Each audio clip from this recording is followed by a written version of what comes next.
Ito na siya guys. Titikman natin yung ating suman malagkit.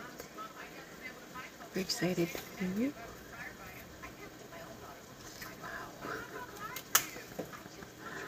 Oh my gosh. OMG.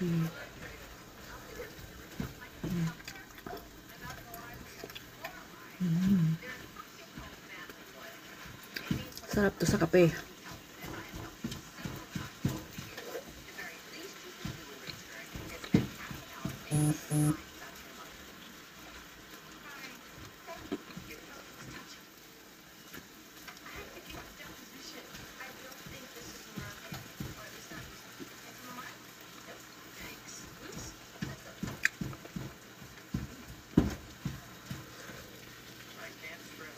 Hi guys, hello everyone. So today gagawa ako ng suman na malagkit. So meron akong 3 cup na sticky rice or malagkit na binabad ko siya all night last night. So ngayon gagawin ko siyang malagkit, suman na malagkit. So nagpapakulo na ako ng gata, 3 lata ng gata yung gamit ko. So ayan na guys. So, lalagyan ko siya ng asin, konting asukal para sa tamis, tapos, konting luya para, gusto ko kasi may luya kasi parang putumaya yung suman ko. So, mabango. So, ayan guys, nagpakulo na ako ng 3 lata ng gata. Kumukulo na siya ngayon. Tapos, kukudkuran ko siya ng konting luya. Kasi, gusto ko siya pag may luya kasi mabango siya para siyang putumaya.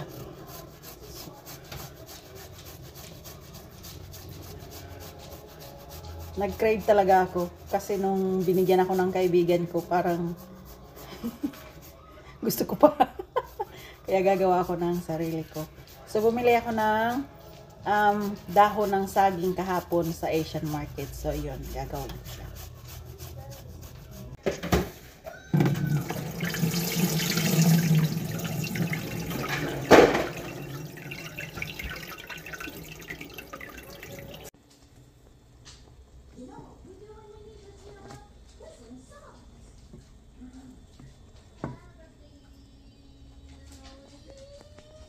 So guys, maglalagay ako ng 1/2 cup ng white sugar. So ayoko siyang masyadong matamis, kaya 1/2 lang ang ilalagay ko. 1/2 cup lang siya. Tapos maglalagay tayo ng konting asin para pabalanse. So tansya-tansya lang guys. Na hindi masyadong maalat, hindi rin siya masyadong matamis. So dapat balance. So yan, haluluin lang para mabalance yung lasa. Kailangan talaga is lutuin yung gata bago mo ilagay yung bigas para maganda yung result. So I'm gonna be cooking suman malagkit with love. Gusto ko masarap yung result ng gawa ko, kaya with love talaga to. So titikman na natin.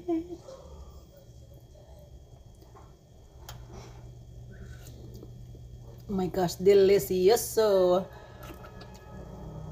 tumpak talaga. Ayan na, malapit na. Kunti na lang ilalagay na natin yung bigas. In a couple minutes. Ang sarap, ang bango kasi may nilagay akong luya. So ito yung dahon na binili ko guys sa Asian market. So bilog siya. Ayan. So ito yung binili ko kasi good na siya. So pabilog lang siya. So ibig sabihin maganda siyang gamitin kasi talagang good na siya lahat. Tapos pare-pareho yung size niya. So hindi na ako maglilinis, hindi na ako ano ng dahon. So ito ready to use na siya.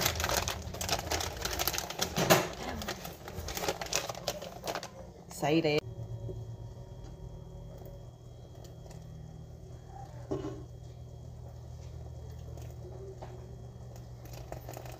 Ang bango. Amoy luya. Para siyang putumaya. Sarap nito sa kape guys. Sarap. So ilalagay na natin yung bigas na malagkit na binabad ko kagabi.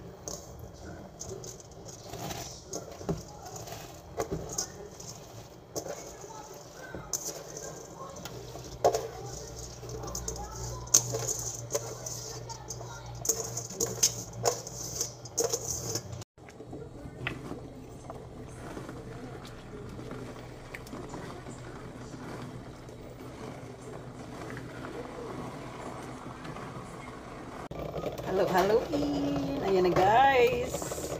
Yung bigas, yung malagkit. Ready na tayong magbalot. Kunti na lang. Mauubos na yung ma-absorb na yung gata niya. And then after that, ready na tayong magbalot. Exciting part na yung pagbabalot.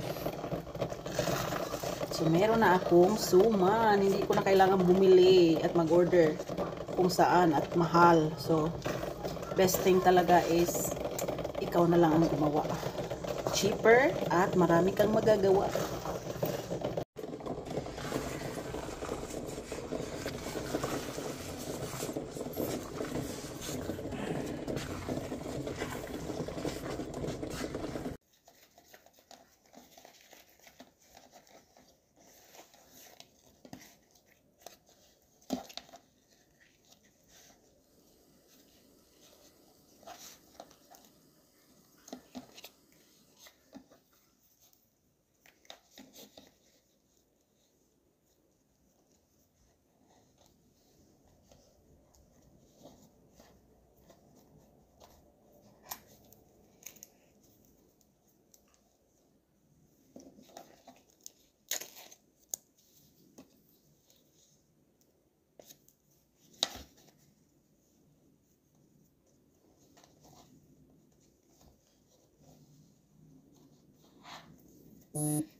Yeah.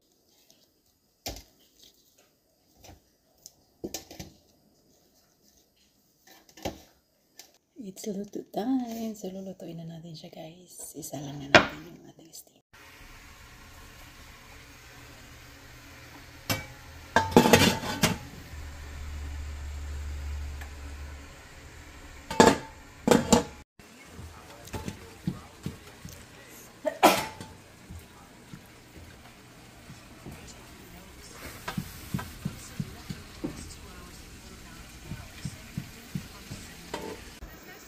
Ito na siya guys. Titikman natin yung ating suman malagkit.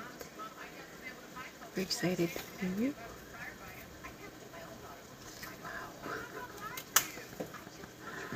Oh my gosh. OMG.